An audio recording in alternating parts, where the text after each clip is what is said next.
बिना अध्यास के कोई कार्य नहीं होता। और यह अध्यास जब तक बना रहता है तब तक सत्य का बोध नहीं होता, सत्य का साक्षात्कार नहीं होता। और सत्य का साक्षात्कार जब तक नहीं होता तब तक जीव घटी यंत्र की नहीं घूमता रहता है। ओम ओम ओम ओम ओम। 50 साल संसार में भटके, पूछो क्या मिला? कि इतना धन मिला, इतना पुत्र मिला, इतना ये मिला, वो मिला। लेकिन ये अहम का अध्यास है। धन बैंक में पड़ा है, चित्त में अध्यास है। मकान जमीन पे खड़ा है, अध्यास है। पुत्र 5 भूतों में है और वहीं से आया है, अध्यास है कि मिला। मृत्यु का झटका लग जाता है, सब मिला मिलाया जो है भ्रमणा टूट जाती। फिर दूसरे जन्म में जाता है और फिर अध्यास करता है कि मेरा माँ है, ये मेरा बाप है, ये मेरे को मिला, ये मेरे को बिछड़ा।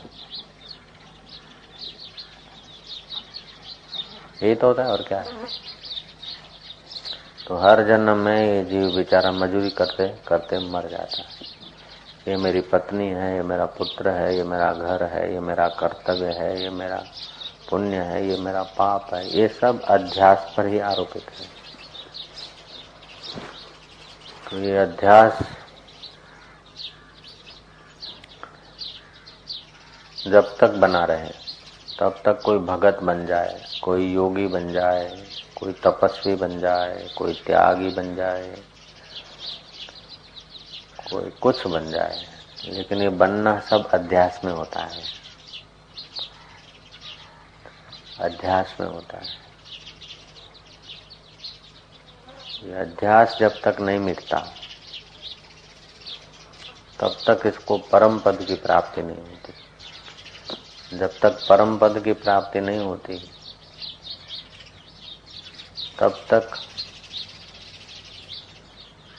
जैसे चाय उबालते, दाल उबालते, फुरफुराते रहते दाल के दाने, ऐसे उस चैतन्य की सत्ता से अंतःकरण में मैं फुरफुराता रहता है। मैं में अध्यास लगता जाता है। मैं ये हूँ, मैं ये हूँ, मेरा ये है। ओम ओम ओम। भगत का कर्तव्य है कि वृत्ति को भगवताकार रखे, कृष्णाकार रखे।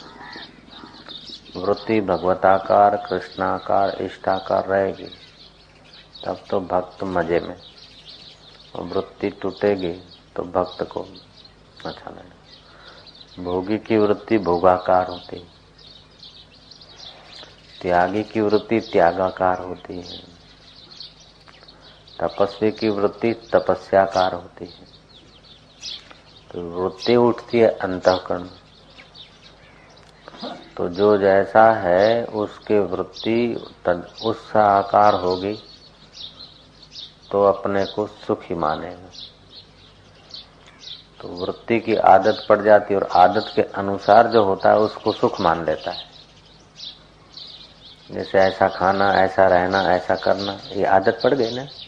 ऐसा मिलता है तो अपने को सुखी मानता है, और उससे विपरीत वृत्ति होती है तो अपने को दुखी मानता है। जैसे कामी को काम के साधन मिलते तो अपने को सुखी मानता है, तपस्या के जगह पे आता है तो अपने को परेशान मानता है। लोभी को लोभ के अनुकूल माल मिलता है तो अपने को सुखी मानता है। ठीक है ना। हाँ, कलह वाले को कलह में सफल मिलता है तो अपने को सुखी मानता है। तो ये सब अध्यास में उलझे हुए लोग।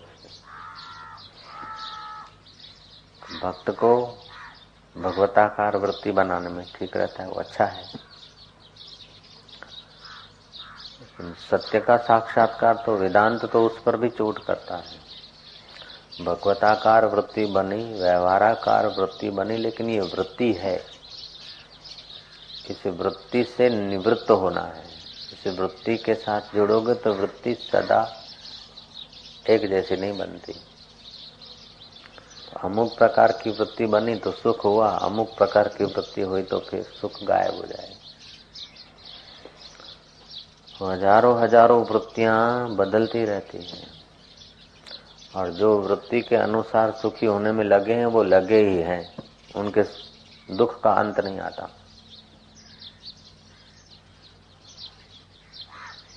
वृत्ति के अनुसार जो सुखी होने में लगे हैं वो लगे ही रहेंगे, उसके दुख का अंत नहीं आता।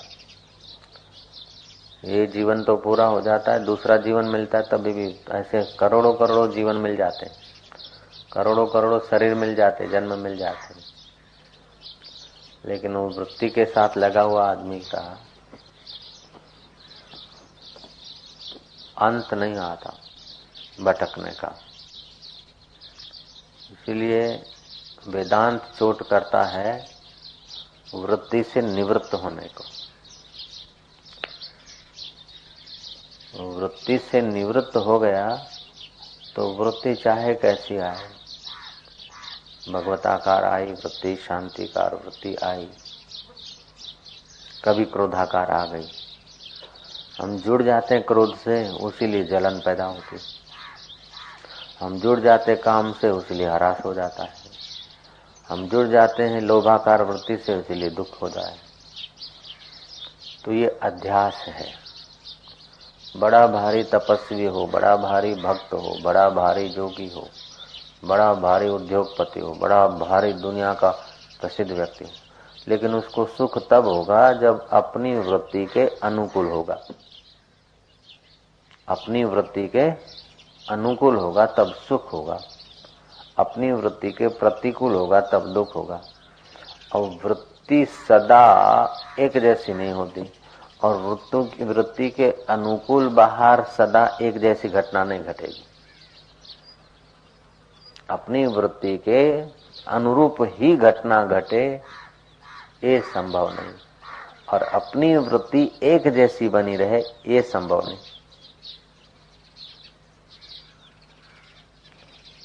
तो फिर क्या होना चाहिए?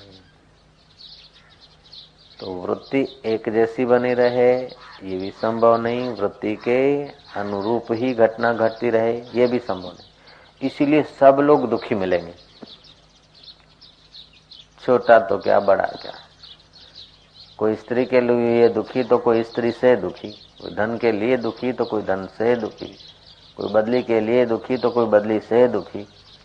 सब चिंता रूपी चिता में झुलसते रहते। फिर थोड़ी वृत्ति में मिलता है। अब 2 उंगली देखना है तो 2 के बीच अंतर होगा तब 2 दिखेगी, ठीक है ना। ऐसे ही सुख देखना है तो सुख के बीच अंतर आता है, दुख आता है, फिर सुख लगता है। अगर एक रस हो तो सुख भी नहीं लगे। 2 उंगली के बीच अंतर होता है ना, तब दिखती है। तो सुखाकार वृत्ति, दुखाकार वृत्ति, अनुकूलता प्रतिकूलता, ये वृत्ति। और वृत्ति के साथ जब तक जुड़े रहेंगे तब तक जन्म मरण की निवृत्ति नहीं होगी।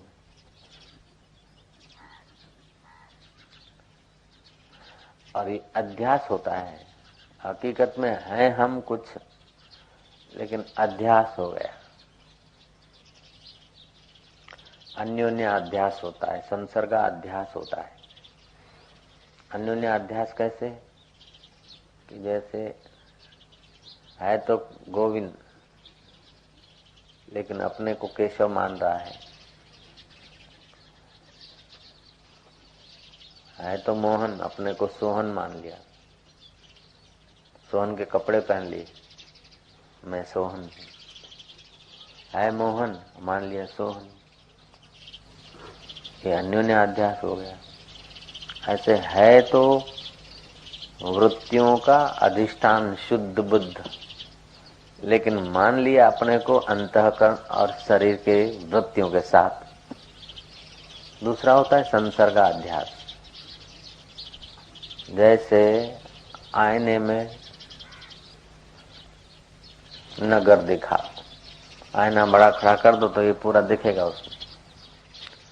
हकीकत में आईने में वो है नहीं, लेकिन भास रहा है।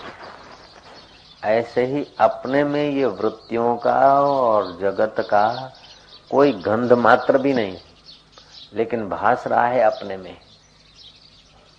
ये मेरा कर्तव्य है, ये मेरा प्राप्तव्य है, ये मेरे को पाना है, ये पकड़ना है, ये छोड़ना है। ये सारी मुसीबत दिख रही। आईने में कुछ घुसा नहीं, लेकिन फिर भी आईने में दिख रहा है सब। ये वृत्तियों के कारण आप में कोई गुण नहीं, कोई दोष नहीं, कोई जन्म नहीं, कोई मृत्यु नहीं, कोई सुख नहीं, कोई दुख नहीं। वो तो सदा शुद्ध अचिंत्य चिद घन स्वरूप है अपना। उसमें आके सब चला जाता है। जैसे कार में आईना लगा होता है ना, तो कार होती है तो उसमें साइडें दिखती जाती, फटाफट आके चली जाती। कार चलाते ना, साइड में ग्लास होता है, आईना। तो जितनी जैसे कार चलती है तो आईने में आजू बाजू की साइडें दिखती है। नहीं समझे? साइडें दिखती है कि नहीं दिखती? वो आके चली जाती। ऐसे ही तुम्हारे अंतःकरण रूपी आईने में परिस्थितियों की साइडें आती। अब वो ड्राइवर आईने में जो आए उसके पीछे लग जाए तो गाड़ी का क्या हाल होगा? गाड़ी चल रही है और वो ग्लास में जो दिखे उसको ही पकड़ने लग जाए तो क्या हाल होगा ड्राइवर का? गाड़ी रमण भमण हो जाएगी क्या? ऐसे ही ये ड्राइवर का हाल हो गया। ये गाड़ी रमण भमण हो जाती और समझते अपने को सब चतुर आदमी। कोई अपने को मूर्ख स्वीकार नहीं करेगा, लेकिन बिना मूर्खता के है कोई जन्म मरण में जा ही नहीं सकता, कोई दुखी हो ही नहीं सकता। पहले बेवकूफी होती तब भय होता है, पहले बेवकूफी होती तब दुख होता है। तो बेवकूफी क्या है कि अध्यास की, अन्योन्य अध्यास है तो कुछ, लेकिन मान लेते कुछ, अपने में नहीं बैठ पाते। जो कुछ करके कहीं जाकर कुछ पाकर अपने को सुखी करने में लगा है, वो बस लगा ही है, उसके सुख का छेड़ा नहीं आएगा। कश्मीर जाके सुखी थक के आ जाएगा। अच्छा ज्यादा सुख मिला, अच्छा है तो फिर दोबारा जाएगा। है? कहीं जाकर सुख मिला तो बार बार वहां जाना पड़ेगा। जिस समय सुख मिला उस समय की वृत्ति और वातावरण, और दोबारा जाएगा तो उस समय की वृत्ति और वातावरण ऐसा नहीं होगा। હવે પેલા જેવું નથી રહ્યું, જવા દો। तो जैसे कश्मीर से उब के गया तो फिर साल भर के बाद दूसरी जगह जाएगा, तीसरी जगह जाएगा। ऐसे आयुष्य पूरा हो जाएगा, लेकिन जाने की आदत नहीं मिटेगी। समझ रहे? जब तक ऐसा बना है तो ये अध्यास हो गया, संसर्ग का अध्यास, उनके साथ जुड़ने का, वृत्ति के साथ।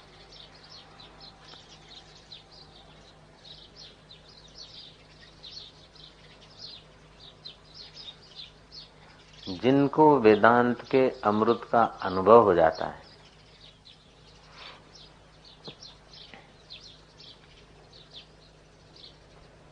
वे इस भाव से बच जाते हैं। बाकी तो संसार रूपी गगरी के नाई घूमते रहते हैं।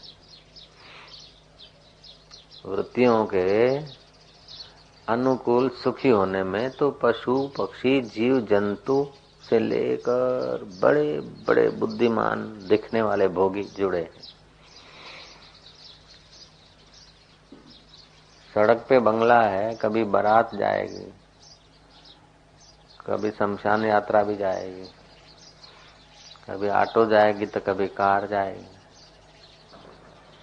कभी घोड़ा गाड़ी जाएगी तो कभी साइकिल वाले जाएंगे।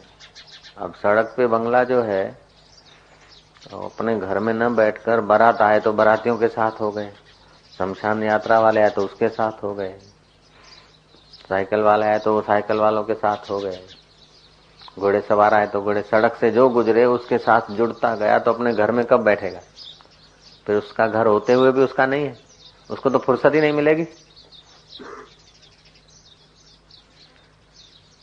फुर्सत नहीं मिलेगी उसको तो। अब धीरे धीरे भूल ही जाएगा कि मेरा घर है। जब सड़क से गुजरने वाली ट्रैफिक के साथ ही होता रहेगा तो थोड़े ही दिन में भूल जाएगा कि यहाँ मेरा घर भी था, तो ट्रैफिक हो जाएगा। ऐसे अपन लोग ट्रैफिक हो गए, इसलिए जन्मते मरते रहते, घूमते रहते, अपने घर में नहीं बैठते, अपने स्वरूप में नहीं बैठते।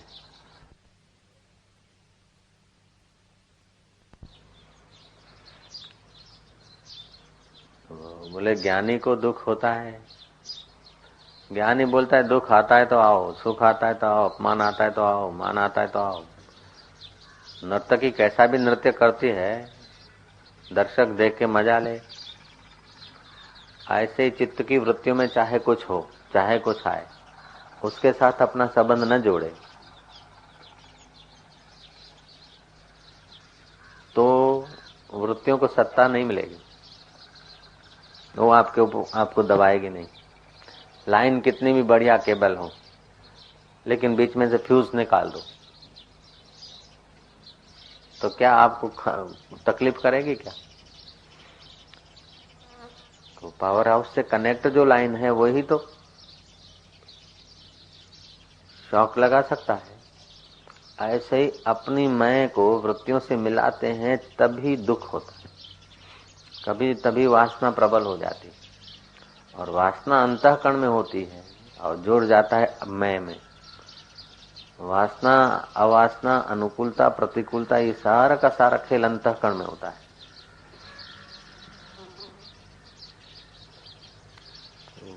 जो वासना के बहाव में बहते हैं उनकी अपेक्षा जो धर्म के अनुकूल रहते हैं उनकी वासना नियंत्रित रहती है, लेकिन वो भी धार्मिक आदमी भी पूर्ण संतुष्ट नहीं मिलेंगे, पूर्ण स्वतंत्र नहीं मिलेंगे, पूर्ण संतुष्ट नहीं मिलेंगे। तो धर्म से वृत्तियां नियंत्रित होती है, अच्छा करना और बुरे से बचने के लिए धर्म है। उपासना से वृत्ति रसमय होती है, ज्ञान और योग से वृत्ति एकाग्र होती है, विक्षेप बंद हो जाता है, लेकिन फिर भी वृत्तियों के साथ का संबंध बना रहता है। इसीलिए कई ऐसे योगी रोते मिलेंगे कि पहले समाधि लगती थी अब नहीं लगती, पहले भक्ति बहुत होती थी अब नहीं होती, पहले धन बहुत था भोग बहुत था अब नहीं है, अथवा पहले कुछ नहीं था अभी इतना सारा है। तो सब ऐसे ही झुलसते रहते हैं, पहले नहीं था अभी है तो अहंकार में आए, और पहले था अब नहीं है तो विषाद में आए। ठीक है, पहले समाधि नहीं थी अब है तो हो गया। अच्छा, पहले समाधि नहीं थी अब है तो हम आ गया, पहले समाधि थी और अब नहीं है तो फिर विषाद हो गया। लेकिन जो समाधि के पहले था, समाधि के बाद भी है, समाधि के वक्त भी है, वो ज्यों का त्यों है, उसको मैं रूप में जान लेना, ये वेदांत का लक्ष्य है। पहला तो कि शंकर भाई के भजन गाय तो आखी आखी रात राग એવા ભજન ગાય રાગ રસીલા કે આહા, પણ અત્યારે એ પેટીને એટલો ઘસારો પડ્યો કે કાકા બોલી શકા નહીં, બોલવું હોય तो जरा परिश्रम पड़े। लेकिन जब गाते थे तब भी जो था, और पेटी कमजोर हो गई तब भी जो है, उसमें कोई फर्क नहीं पड़ा। जिसमें कोई फर्क नहीं पड़ा वो मैं हूं, और जिसमें फर्क पड़ा वो मैं नहीं। जिसमें फर्क पड़ा वो मैं नहीं। वृत्ति में फर्क पड़ा, शरीर में फर्क पड़ा, संबंधों में फर्क पड़ा, मान्यताओं में फर्क पड़ा, लेकिन उस सब से परे जो है, जिसमें कोई फर्क नहीं पड़ता, वो चैतन्य घन आत्मा है। उस आत्मा को मैं मानना, समझो पूरे खजाने को प्राप्त करना। और उस आत्मा को मैं न मानकर शरीर को मैं मानना, जाति पाति को मैं मानना, समझो कि बस चिता में अपने को फेंकना है।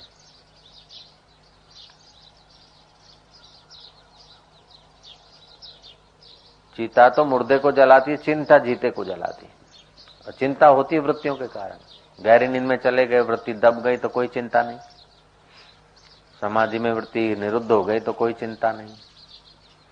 भजन में भगवताकार वृत्ति हो गई तो कोई चिंता नहीं। लेकिन वो वृत्ति समाधि से, मूर्छा से, भगवत भाव से वृत्ति उतर के आती, लेकिन अपना स्वरूप उतर के और चढ़ के नहीं आता।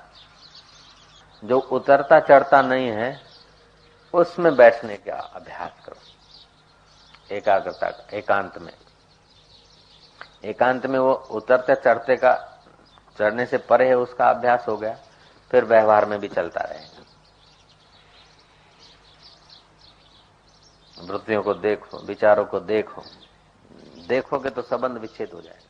इतना योग से, तप से, यज्ञ से, होम से, दान से उतना शीघ्र फायदा नहीं होता जितना इनसे संबंध विच्छेद करने से। यज्ञो दानम तपश्चर्या पावनानी मनुष्यणा। यज्ञ दान तप करने से बुद्धि पवित्र होती, लाभ तो होता है। लेकिन ये तत्वज्ञान तो महाराज बुद्धि पवित्र होती है तो भी होता है, और गुरु का उपदेश सुनकर इनके साथ के संबंध को कट आउट कर दे तो भी लाभ हो जाता है। फिर आसक्ति नहीं रहेगी। जब कट आउट हो गया तो फिर किसी की आसक्ति नहीं रहेगी। न धन की आसक्ति रहेगी, न भोग की आसक्ति रहेगी, न योग की रहेगी, न त्याग की रहेगी। एकदम स्वतंत्र, परम स्वतंत्र। फिर ये आत्मा ब्रह्म रूप है, इस बात को जान ले। एक ऐसे देश से, काल से और वस्तु के परिच्छेद से जो रहित है उसको ब्रह्म बोलते हैं, आत्मा बोलते हैं, परमात्मा बोलते हैं। देश के, काल के और वस्तु के परिच्छेद से रहित है। देश कितना भी हो लेकिन उसकी भी सीमा रहेगी, परिच्छेद रहेगा। इतना इतना इतना इतना इतना, लेकिन आखिर में पॉइंट आ जाएगी। काल साल, 2 साल, 10 साल, 100 साल, 1000 साल, लाख साल, अरे करोड़ साल, उसके पहले और उसके बाद तो सीमा हो गई क्या? वस्तु बड़ा बड़ा बड़ा बड़ा, इतना बड़ा क्या हो, इतना बड़ा उतना बड़ा, लेकिन फिर भी बाउंड्री। तो जहाँ कोई बाउंड्री नहीं देश की, काल की, वस्तु की, उस वस्तु का नाम ब्रह्म है। तो हकीकत में ये आत्मा ब्रह्म है, तो तुम ब्रह्म हो। वृत्तियों से तुम्हारा कोई संबंध नहीं है। शरीर से, शरीर के मरने से तुम नहीं मरते, वृत्तियों के मरने से तुम नहीं मरते। वृत्तियों के मरने से अगर तुम मरते तो वृत्तियां कई मर गई ना। दुखाकार आई वृत्ति, सुखाकार आई, चिंताकार वृत्ति आई, मर गई, चली गई। तो तुम तो नहीं मरे। ऐसे ही वृत्तियां जिस अंतःकरण में आई, ऐसे अंतःकरण भी, ऐसे शरीर भी बदलते गए, अंतःकरण के भाव भी बदलते गए, लेकिन तुम नहीं बदले। ठीक है क्या? तो जो नहीं बदलता है उसमें आ जा। नहीं तो राम राम राम राम रटने से सत्वगुण बढ़ता है। सत्वगुण बढ़ता है तो हृदय का संकल्प सफल होता है। हृदय का संकल्प सफल हुआ, महाराज सिद्ध हो गए, लोगों ने पूजा। लेकिन जो संकल्प सफल होता है वो कभी कभी संकल्प असफल भी होता है। संकल्प सफल होने की भी सीमा होती। हुआ है ना, करने से हुआ है ना, करने से हुआ है। करना बंद कर दो तो होना बंद हो जाएगा। करना बंद कर दो तो होना बंद हो जाएगा। अभी धंधा किया, कमाया है, तो कमाने के बल से, धन के बल से खर्चा कर सकते हो। आवक बंद हो जाए और खर्च चालू रखो तो कितना टिकेगा? ऐसे ही भजन के बल से, जप के बल से, योग के बल से एक कर दिया, भभूत अभिमंत्रित करके मुर्दे जिंदे कर दिए। लेकिन जो देश से, काल से, वस्तु के परिच्छेद से रहित है, उस तत्व का बोध नहीं हुआ तो इस अनंत काल की धारा में 100-200 मिट्टी के पुतले या 10 लाख मिट्टी के पुतले जिंदे हो गए तो क्या? ऐसे ही सब मिट्टी के पुतले करोड़ों जिंदे हो गए। मिट्टी में से तो बने सब। अभी भी तो मिट्टी के पुतले 350 करोड़ हैं पृथ्वी पे। तो अपने स्वरूप को देश से, काल से, वस्तु के परिच्छेद से रहित ऐसा जान लिया तो मुर्दे को जिंदा करने का सामर्थ्य योग में है। अच्छा है।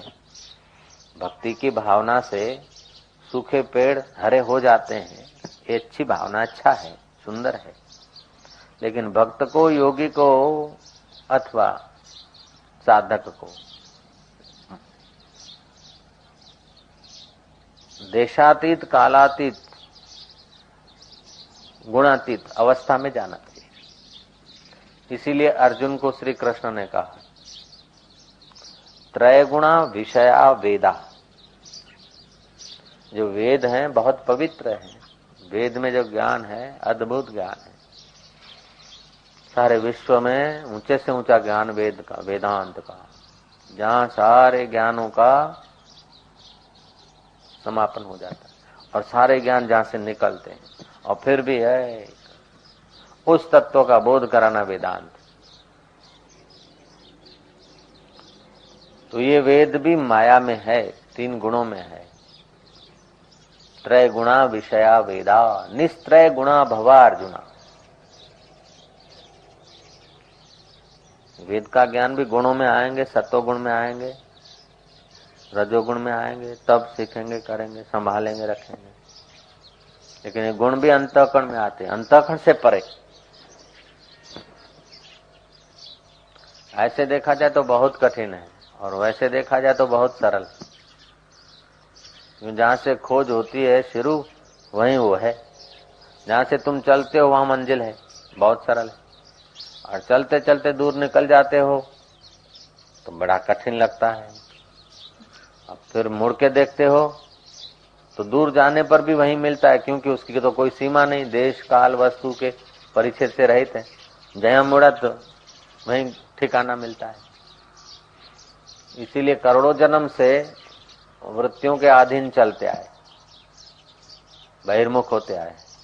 लेकिन जब वृत्ति से निवृत्त होने की टेक्निक मिल जाती तो लगता है कि यही है। कीड़ी अपने दर से निकली और चलती ही रही। अब उसको जमीन देखना हो तो कहां मिलेगी? तरंग सागर से उठी और भागती ही रही, खूब भागी। 150 माइल की स्पीड से तूफान चला और तरंग भागी, बड़ी बड़ी भागी तो बहुत, लेकिन उसको पानी से मिलना है तो जहां से उठी थी उसी पर दौड़ रही है और अभी वही रूप है। ऐसे ही अपनी वृत्ति करोड़ों वर्षों से संसार सागर में भटक रही, दुख भोग रहे।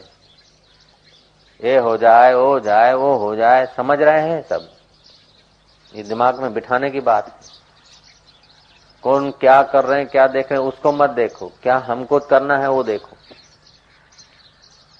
तो ये वृत्ति हजारों, लाखों, करोड़ों वर्ष से, कई जन्म में कीड़ा बन गया तो भी दौड़ा, मकोड़ा बन गया तो भी सुख के लिए दौड़ा, घोड़ा बन गया तो भी सुख के लिए दौड़ा। फिर भले चाबुक खा रहे, मक्खी बन गया तो भी क्या कर रहे हैं? ये वृत्ति के कारण ही दौड़ रहे हैं क्या?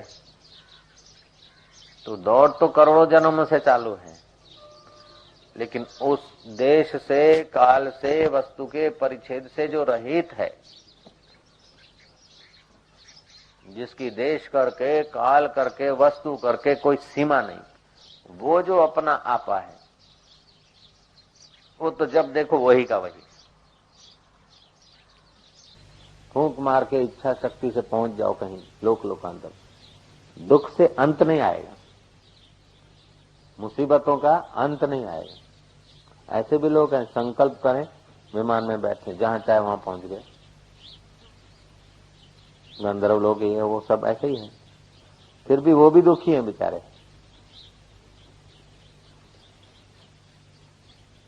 जैसे स्वप्न में आप पहुंच जाते कि ऐसा सुविधा उनके पास, फिर भी वो वृत्ति के साथ जुड़ के भोग रहे हैं ना, इसीलिए उनका पतन होता रहता है। जैसे अरट के डिब्बे होते कि ऊपर नीचे चढ़ते रहते, ऐसे ही लोग पुण्य करके गंधर्व लोक में, स्वर्ग लोक में जाते, भोग भोगते, फिर पुण्य खत्म होता है, फिर गिरते, माता के गर्भ में आते हैं, लटकते ऊंधे, पिता की शिश्ना से पसार होते हैं, माता के एमसी का दूध ब्लड पी के शरीर बनाते हैं, फिर दूध पीते हैं, फिर थप्पड़े खाते, फिर पढ़ने जाते, फिर नपास पास होते, फिर पास होते, फिर परीक्षा में होते, फिर धंधा करते, धंधा सीखते, फिर धंधा की चिंता रखते हैं, फिर पत्नी की चिंता, बच्चों की चिंता, पत्नी का स्वभाव, बच्चों का स्वभाव, बाहर से अहम को संतोष हुआ, फिर शरीर की पीड़ा, हाय रे वो जुलसा, अंत में सब जो बनाया, सारी जिंदगी मजूरी किया, मृत्यु का एक झटका लगा, सब छोड़ के चला गया। अब फिर गया भटका। यही तो कर रहे हैं, और क्या कर रहे हैं, नव बीजू शू करे।